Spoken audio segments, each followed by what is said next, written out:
There are those who feel that entertainment is frivolous and show business is a continuous holiday. But entertainment also contains the presentation of beautiful words and phrases. And tonight I'm happy, very happy, to have as my guest a talented star who will read a famous piece by Thomas Paine, whose words written during the American Revolution are just as pertinent today, ladies and gentlemen.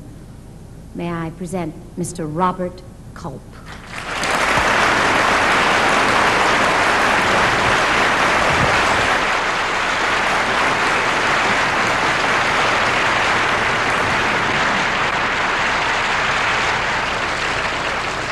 These are the times that try men's souls.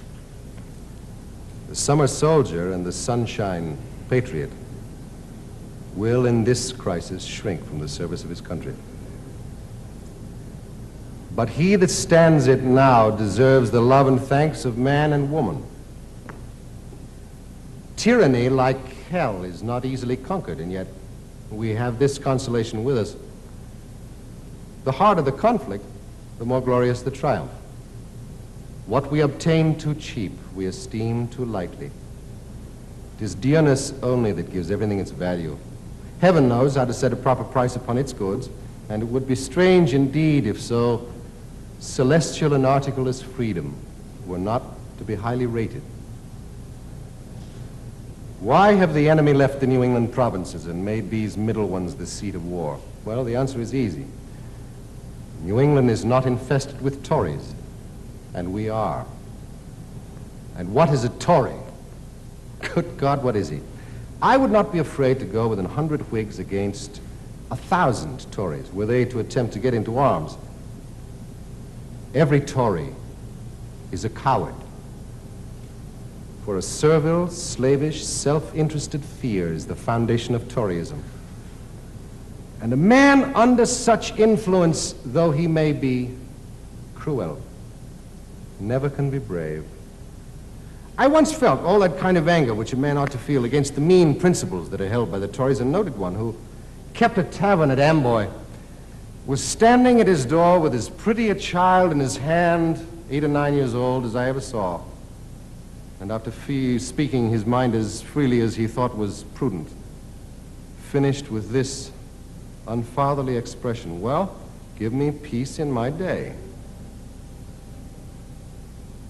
Not a man lives on the continent but fully believes that a separation must sometime or other finally take place, and a generous parent would have said, if there must be trouble, let it be in my day, that my child may have peace. This single reflection, well applied, is sufficient to awaken every man to duty. I call not upon a few, but upon all, not on this state or that state, but on every state. Up and help us. Lay your shoulders to the wheel. Better have too much force than too little when so great an object is at stake. Let it be told to the future world that in the depth of winter, when nothing but hope and virtue could survive, that the city and the country, alarmed at one common danger, came forth to meet and to repulse it. Matters not where you live or what rank of life you hold, the evil or the blessing will reach you all. The far and the near, the home counties and the back, the rich and the poor will suffer or rejoice alike. The heart that feels not now is dead. The blood of his children will curse his cowardice who shrinks back at a time when a little might have saved the whole and made them happy.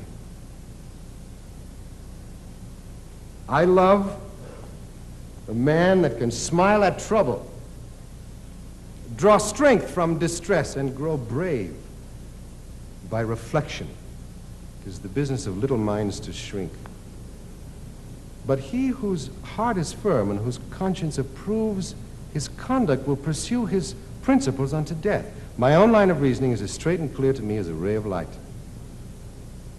Not all the treasures of the world, so far as I believe, could have induced me to support an offensive war, for I think it murder.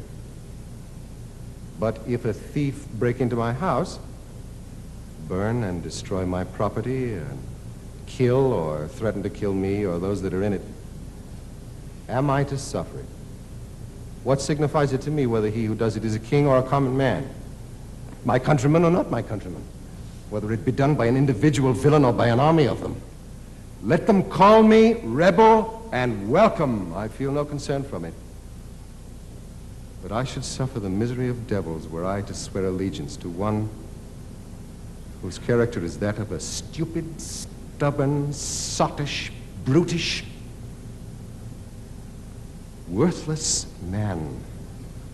I conceive likewise a horrid idea in receiving mercy from a being who, at the last day, shall be shrieking to the rocks and mountains to cover him, and fleeing with terror from the orphan, the widow, and the slain of America. There are cases which cannot be overdone by language, and this is one. By perseverance and fortitude, we have the prospect of a glorious issue.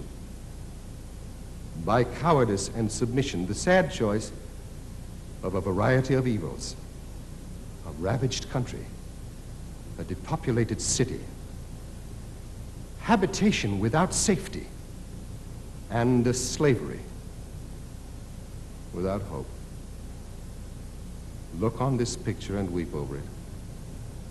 And if there yet remains one thoughtless wretch who believes it not, let him suffer it unlamented.